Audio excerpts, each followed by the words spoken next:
बाहर गए पढ़ने के लिए, वहां पर दोस्ती हुआ और लिव इन रिलेशनशिप में रहने लगा। कोई अभी नया नया शादी किया हो और वो चाह रहा है कि अभी हम लोग थोड़ा सा शादीशुदा जीवन का इंटरेस्ट लें, थोड़ा सा एंजॉय लें, इंटरकोर्स हो रहा हो और उस दौरान लग रहा है कि स्पर्म इजाकुलेट होने वाला है, तो आप स्पर्म को वजाइना के बाहर ही इजाकुलेट करें। हेलो फ्रेंड्स, मैं आशा करता हूं कि आप स्वस्थ होंगे, मस्त होंगे, व्यस्त होंगे। तो आज बताने वाला हूं मैं सबसे इंटरेस्टिंग टॉपिक प्रेगनेंसी को रोकने के बारे में। मतलब बहुत सारे लोग इससे परेशान हैं।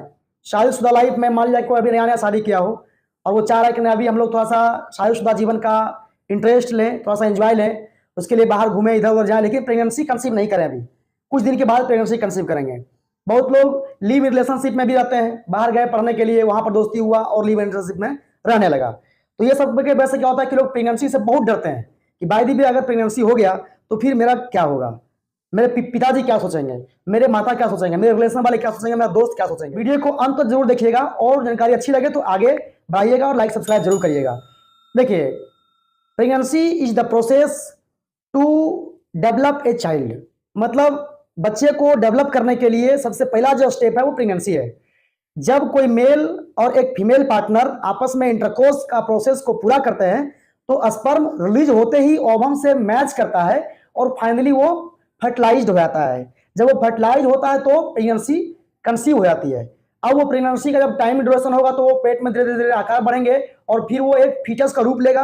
अब फाइनली वो एक बच्चा का रूप लेकर के फिर 9 मंथ 6 डेज में बॉडी के बाहर आ जाते हैं। तो बहुत लोग इस चीज से डरते हैं कि भाई होगा तो क्या होगा।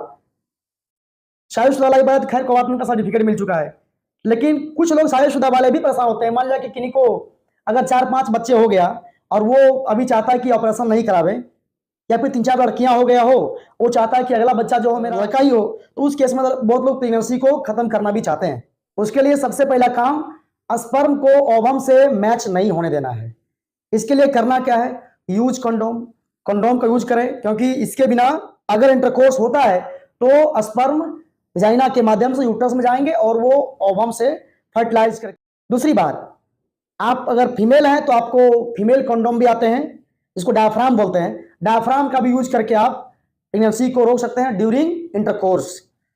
कॉपर टी, माला डी, इन सब का भी यूज करके स्पर्म को ओवम से मिलने के लिए रोकी जा सकती है। लेकिन आप अगर सोच रहे हैं कि यार इसमें लफड़ा है, कौन जाता है दुकान पर, जान जाएगा दुकान वाला, क्या कहेगा, क्या सोचेगा मेरे बारे में, तो आप चाहते हैं कि नहीं सबसे बचना है, तो आपको एमसी का डेट का ध्यान रखना होगा। जैसे मेंस्ट्रुअल साइकिल जो होता है वो 28 दिनों का होता है। मेरा एक मेंस्ट्रुअल साइकिल पे वीडियो भी है, उसको जाकर आप देख सकते हैं, मैं डिस्क्रिप्शन में डाल दूंगा, उसको जाकर देखिएगा। मेंस्ट्रुअल साइकिल में 28 दिन होते हैं। 14वां दिन जो होता है वो ओव्यूलेशन पीरियड होता है। मतलब ओवम निकलने का जो डेट है वो 12 से लेकर के 18 दिन के बीच कभी भी हो सकता है। मतलब मान लिया कि आज तारीख हुई 1, तो 1 से 5 तक लगभग मेंस्ट्रुएशन होता है, यानी ब्लीडिंग आता है।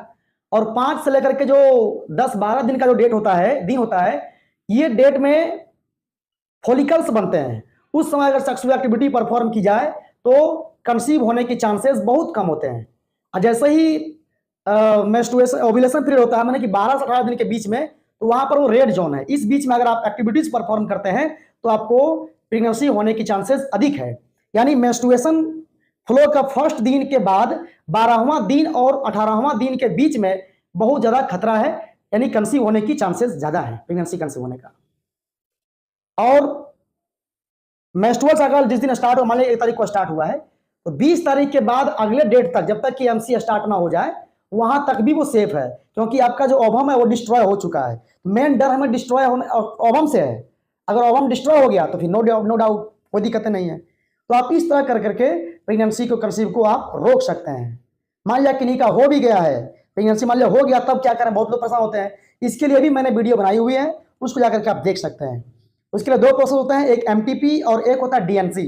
एमटीपी जो होता है वो 70 से 90 दिन के बीच में आपको होना चाहिए, मेडिकल टर्मिनेशन ऑफ प्रेगनेंसी। इसमें कुछ दवा चलती है और उस दवा के माध्यम से वो एबॉर्ट होकर बच्चे बाहर आते हैं, लेकिन इसमें ब्लीडिंग काफी अधिक लॉस होता है। एमटीपी में ध्यान रखना है कि बहुत सारे मेडिसिन मार्केट में अवेलेबल हैं, तो आप उन सबको भी आप यूज करके बच सकते हैं। जैसे कि बहुत लोग क्या कि अब स्पर्म इजैकुलेट हो चुका है, तो उस केस में क्या हुआ कि प्रेगनेंसी होने के चांसेस अधिक होते हैं। तो बहुत सारी दवाएं मार्केट में होता है जो 24 घंटे तक काम करती है, 72 घंटे के लिए होता है। बहुत लोग अलग अलग, मतलब डेट अलग अलग होता है, दवा का इफेक्ट पर डिपेंड करता है।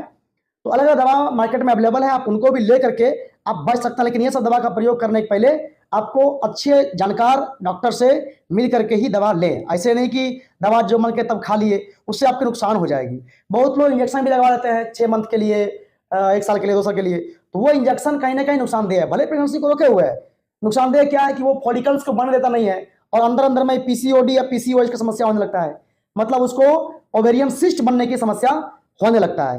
यूट्राइन फाइब्रॉइड उनका डेवलप होता है, यूट्रस में फाइब्रॉइड बन जाता है। तो प्रयास करें कि दवा भी आप लें तो डॉक्टर से पूछ करके ही लें, बिना उनके एडवाइस का नहीं लें।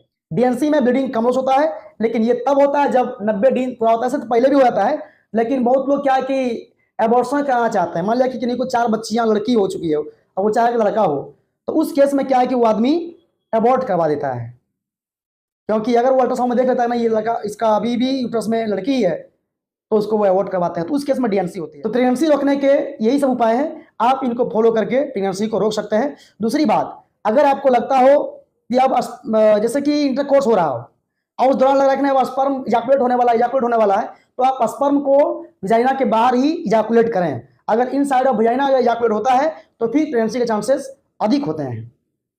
तो आपको इस बात को ध्यान रखना है। बाकी बात कोई दिक्कतें नहीं आएगी इसमें, अगर आती भी है तो थोड़ा सा रिस्क तो लेना ही पड़ेगा, क्योंकि ये बहुत बड़ी बातें हैं।